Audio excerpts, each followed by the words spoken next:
This is KUGAN CASSIUS for Rifles, in association with MTK Global. Yeah, a bit of an odd situation, this interview, Frank, but yeah, we're going to get through it, like we're going to get through everything in life. Frank, how are you? I'm all right, just keep your distance. Keep your distance. I'm good, I'm okay. Obviously, like everybody, concerned and disappointed where we are with everything, but what can you do? Everybody's in the same boat, everybody's suffering, and we've all got to pull together and make it work. Let's start with your announcements yesterday that you've decided your huge show, which was due to take place on April the 11th at the O2, has now been pushed back to July.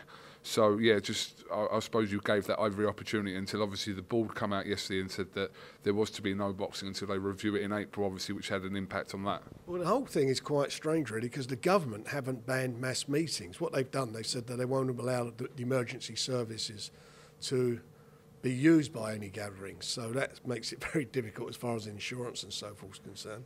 And the Boxing Board of Control have come out with this thing. I got a call yesterday morning from Robert Smith, who advised that it's going to be indefinite. And I said, you surely should be in a position, like most of the other sports, where you review it after a couple of weeks, which they've done. But we all understand that and understand where we are, but everything should be done with the licence holders' input into it. You know, they need to be speaking to us as well, because we're the ones on the front line. You know, boxing's a very unique sport in as much as if you're a boxer and you don't fight, you're not getting paid. You're not on wages. You've not got a salary. Your salary is when you fight, and it's the same for us in our business. Whereas, you know, like the Boxing Board of Control guys, they all get their wages every week. So you need to be having close discussions with everybody concerned, because we all need some input into this to see how we can make the best of an awful situation to ensure that people livings and their commitments that they may have, like their mortgages and so forth, that we can pull together to help and see if make sure that those things are covered. Frank, last week when you put a statement out to say that the fight wasn't in jeopardy, obviously this situation is changing by the hour, let alone the day. So what was your understanding of it prior to putting that statement out about what was going to kind of be happening with that? Well, the government, the British, not the British, sorry, outside of Scotland, Boris Johnson has said and still says there are no bannings of mass gatherings. They've not banned them. They hadn't banned them then. So you've got to look at, as they're not banned, that they can happen. Cheltenham Festival went on. There was a number of pop concerts that took place as well after we put our statement out. But as I mentioned just now, it's made it difficult by the fact that you can't get the services that you need, the ambulance service, the police and so forth, to be involved in the events. That makes it pretty impossible for them to happen, and therefore you can't insure them. Was it discussed that there was a potential of Joyce Dubois going behind closed doors? Yeah, we had some thoughts about it, but at the end of the day we decided that it's such a big fight and it needs the atmosphere and so forth to work that way. So we made a proper, we feel, calculated and proper decision to push it back to what we've done. I think it's July the 11th now, because hopefully by then we might get back to normality. So people have got tickets for that. They can either get a refund for the original event, the original date, or hold on to their tickets for the 11th of July for what's going to be a great fight. Obviously, July the 11th is a little bit away, but I suppose only the next kind of few weeks will tell us how realistic even that date is. Is that fair to say as well, Frank? I just think the thing's such a moving target. No one knows what's happening. The government are being advised by scientists, and a lot of people criticising the way that the government are handling it as regards how different it's handled in other countries. I think up to now it's been handled pretty well.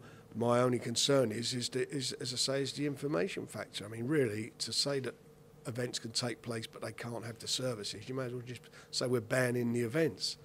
That made it a bit made it a bit difficult. But I don't know what's going to happen. No one knows what's going to happen. If we all knew what was going to happen, we'd all be buying plenty of shares in various stock markets and companies and have a good day at the races. But no one knows what's happening. No one. And the average poor bloke the woman in the street, who's for people like service industries and so forth, are out of work and not getting anything coming in. So it's just dreadful for everybody.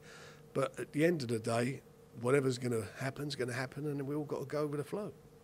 I've just saw Martin Bowers actually about an hour ago, and he said obviously he's giving his boys about 3 weeks off. Obviously, peaking and all that if it's being moved back to July. So I suppose that's the message to all the boxers at the moment as well, because everyone's kind of in the same boat. There were a lot of boxers that were on that card scheduled for April. So, like I said, hopefully the July date does go ahead.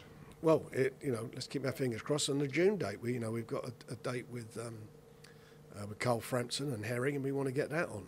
We were about to announce that, so we've got to just see where we go with that one. And the show we had in Scotland, which we had to pull because Nicola Sturgeon said no gatherings of more than 500 people. So it's been, it's all beyond our control. There's nothing we can do about it. How much is an impact, Frank, do you believe that this will have kind of moving forward? Well, I hope. Obviously the immediate impact is what it is, financial to everybody. But it's going to be interesting to see what happens with the TV companies. For example, Sky and BT Sport, both Sky Sports, BT Sports rely on subscriptions. So, we don't want it to be carrying on too long, because otherwise it's going to have it will have an effect on them immediately. But we don't want that to be a problem for the industry. For us as a sport, it's tough times. As we are at the moment, as I say, no one's got a crystal ball. No one knows what's going on, and we're all up in the air. We're collectively all up in the air. And even so, even if an event did go on, some people won't even have the money to even buy a ticket for it. So that's how it is at the moment. This is a real tough time for everybody in this country. Real tough time. But the main issue here is obviously the people's welfare and their safety and health that comes ahead of everything. Well, the health comes before anything, and that is the bottom line of it all. It's obviously a dreadful man-made disease that we've created, which we've got hope that they find a vaccine for very quickly and to eradicate it.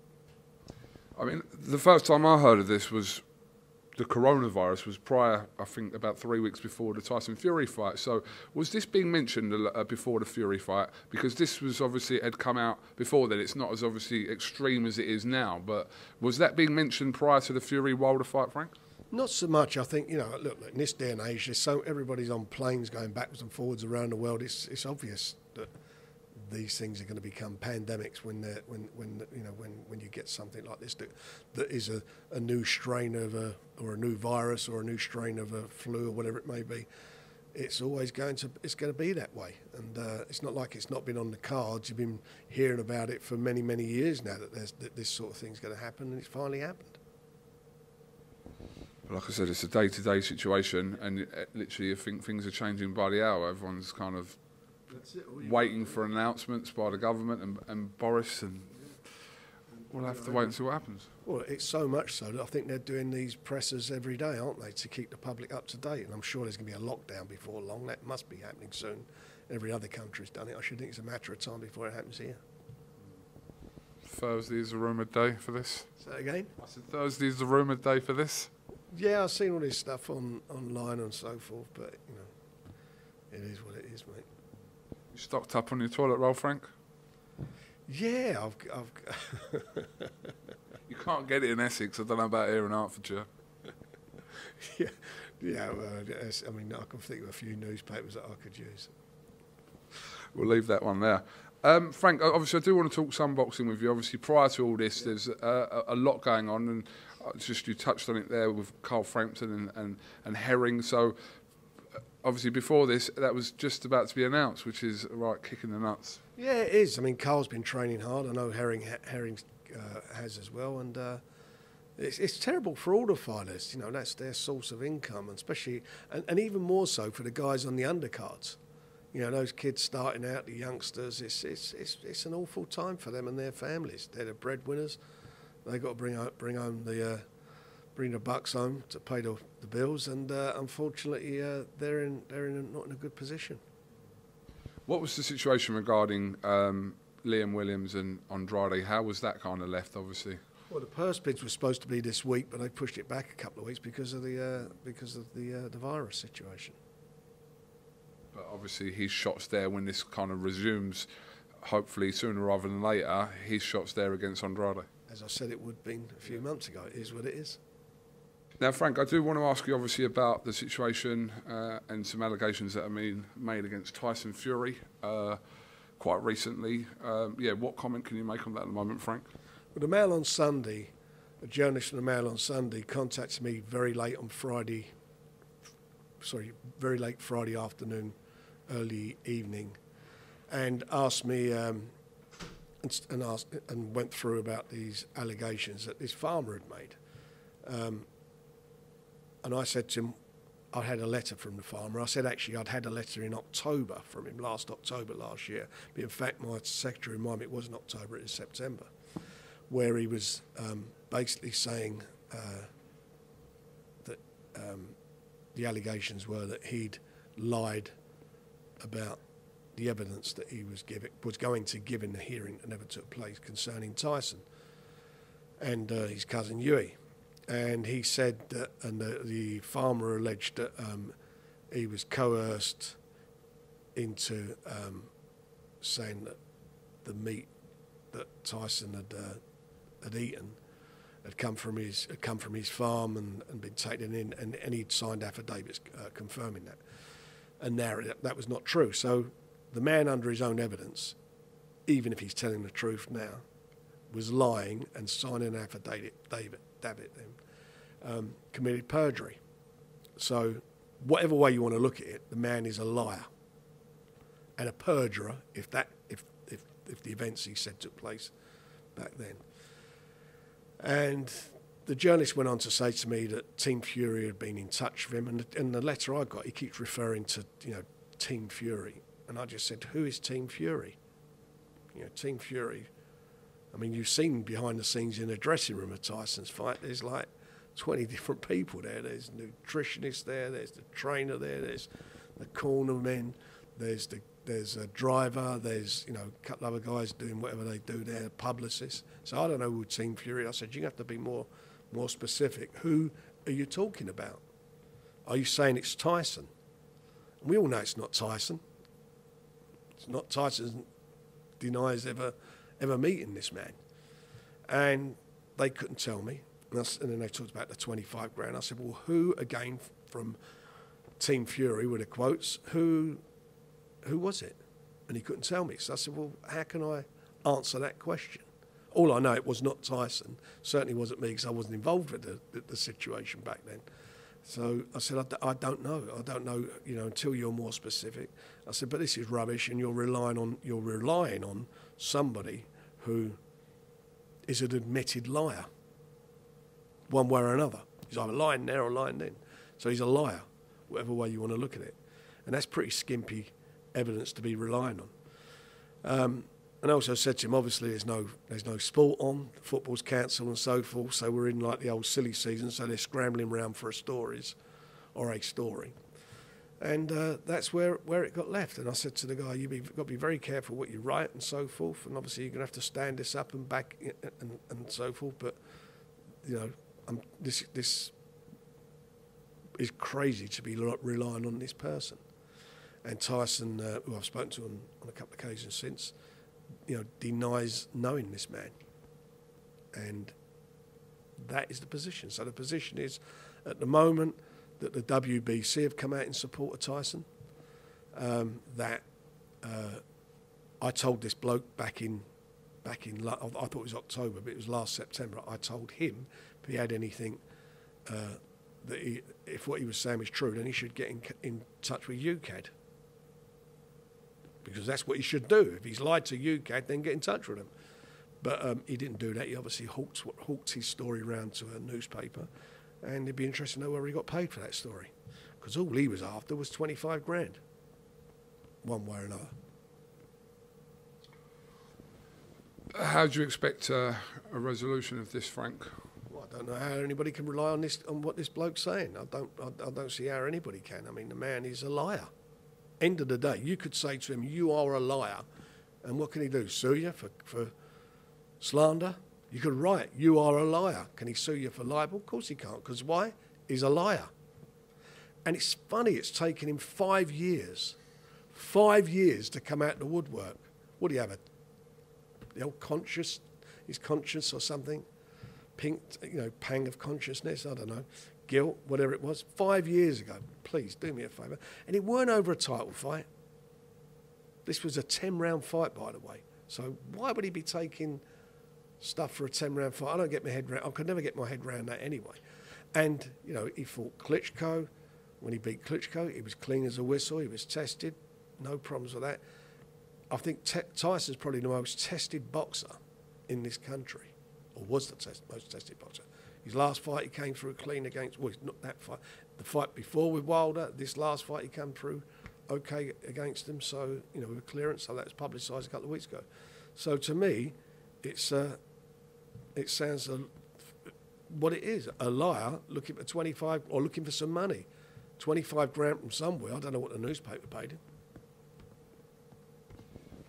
Have you been in contact with UKAD regarding this, Frank? No, I have no need to get in touch with UKAD. If anything, they're the people, you know, if anything is to be done, then maybe they should be contacting us. But again, how can they rely on this? I don't see how anyone can rely on this man, on what he's saying at all.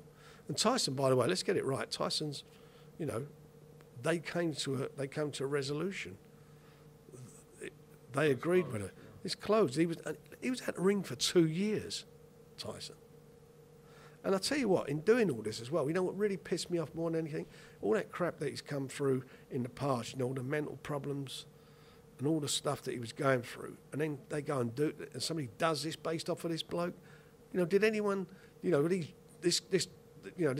newspaper and especially the journalist, did he give a shit about that? Of course he didn't give a shit about that. You know, I've got a great story, I've got a great expose. I even put a little tweet out saying, nice try, Frank, when I made some comments about it. So all he cares about is his story. I mean, if Tyson had jumped off a bridge that night because of what happened, would he have lost any sleep over it? I doubt it. All these, you know, they've obviously, this has been going on for a while, and it, in my opinion, it's been going well. They got photographs of the guy up in his farm and that, so they sent photographers up to do it all. So it's been lurking around with them for a while, and I generally feel, and the question I asked, did they pay this man any money? Number one. And number two, why did they leave it till Friday night? You know, we all know we know how it all works. Write your story, then just get a comment, so you can't kill the story. You come in late on Friday, so you know it's difficult to go to court to get injunctions and all stuff like that. I know how it works. I've been around long enough to know how it works. But the bottom line of it all is crap. So finally, just Frank, you don't expect this to be taken any further or looked into at all? Take this liar seriously. Can't take him seriously. He's a liar. One way or another, he's a liar and a blackmailer.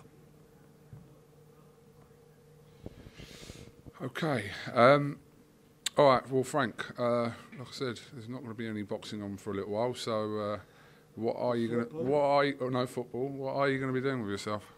Well, I have to get on with my knitting, won't I? My crocheting. No, what am I doing? I'm not doing nothing. I'm just going to. We'll be working, won't we? We've obviously got a lot of rescheduling to do and sort things out, like everybody's got to do. You know, it's worrying times for people. It's very sad. You know that the world's in this place. Very, very sad. And it's just hope that they get this disease sorted out as soon as possible. This virus, disease, whatever it may be, as soon as possible for the health of people, and to try and get some normality back in life. All right, Frank. Well, listen, I appreciate your time. It's very, empty outside, but... Well, it's empty in here. We've only got a skeleton staff in here. We've sent everybody home. You know, it's only just a few of us here, and that's it. But that's what it is, mate. What can you do? Frank Warren, thank you very much for talking to IFL TV, and like I said, hopefully we'll catch up with you sooner rather than later. Definitely. Stay well. Stay healthy.